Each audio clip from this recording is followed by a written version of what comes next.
let's go to right now to the Taco Bell hotline and talk to another friend of the show. And I had mentioned MMA, UFC, Strikeforce, that nature. From MMANonstop.com, our buddy Jordan. Jordan, good morning. Hey, Foss, how are you? Hey, man, I'm doing well. I certainly, and you got me on Twitter, I certainly apologize that the scheduling last evening didn't allow me to come up and have some fun with y'all at third base in Round Rock. I apologize. My apology to y'all. No worries. We had a great time at third base last night. We had a great time with Eddie out there and the group, and I think the people at third base had a great time too. Watching the fights and winning some prizes. Well, I picked John Jones. I didn't tweet it, but I picked him. Let's just go right to the top of the mountain. What were your thoughts and assessments of that great fight last night in UFC? John Jones was a huge favorite. At one time it was a 700-1, 7-1 favorite. Rampage did a lot of good things with his camp. He moved his camp to Colorado. He was really intense. He was really ready. And this is a great Rampage that we saw. But John Jones, he's young. He's got that reach, and he's just kind of a great athlete. He's a great MMA athlete. The fight actually won Fight of the Night at Warwick last night, and Rampage didn't get a lot of offense in, but he withstood the storm, and that's what was impressive in that. And one thing that comes out of that is maybe John Jones isn't as good. He's good, but maybe he's not ready to be anointed the next best thing. Well, I say Anderson Silva is still my favorite, and I believe best overall fighter in UFC. I agree. Anderson Silva, if you really look at the pound-for-pound list, I'd say Anderson Silva, number one, UFC champion, middleweight, George St. Pierre, the UFC welterweight champion, and then I'd have to go to Jose Aldo, who is the featherweight 145 champion, and then I put John Jones fourth on that list. And is that experience and then just getting, used to being that champion that we don't put him higher than four? It is. It is that experience. So he's very young in his career. He fought a hurt Shogun, or still a Shogun, and that's a very good Shogun. Right. He beat a top 5 fighter in Rampage Jackson. This next fight against Rashad Evans, that's going to be another a great challenge, especially someone who's actually trained with him and knows kind of John Jones. If he beats that, he may leapfrog Jose Aldo. Okay. And Rashad may be the only person at 205 that can match Jones's quickness too. Yes, I agree. So, let's just get a little information out to the listeners about you and your organization, MMANonstop.com.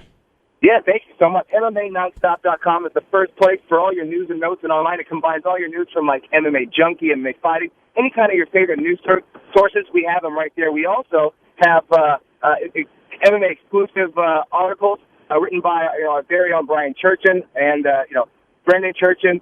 The book on different subjects. We have a good rating and rankings list.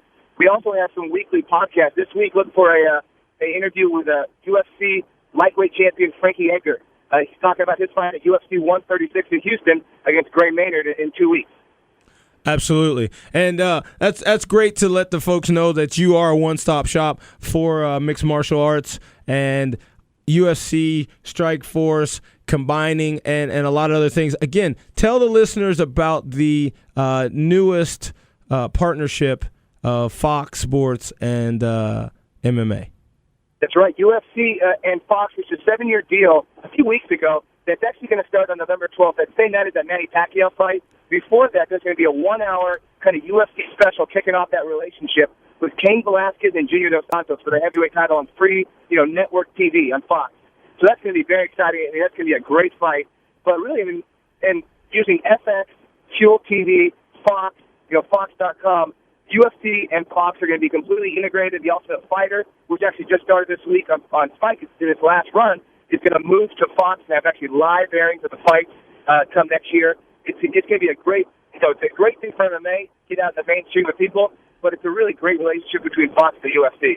Jordan, y'all are the best, man. We got one more question for Eddie Cross. Like he mentioned, UFC 136 will be in 2 weeks in Houston, but next week there's a free card on, I believe, Spike TV. Versus, actually. On Versus, which will be the Bantamweight Championship, which is Dominic Cruz against Demetrius Johnson.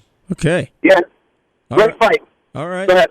All right, no. I just want to make sure that the listeners get that information as well. We know you're going down to Houston. I think Eddie Cross may be headed that way. Unfortunately, I think I'm towards Dallas. There's that little Texas OU game thing that they play every year that brings There people is indeed.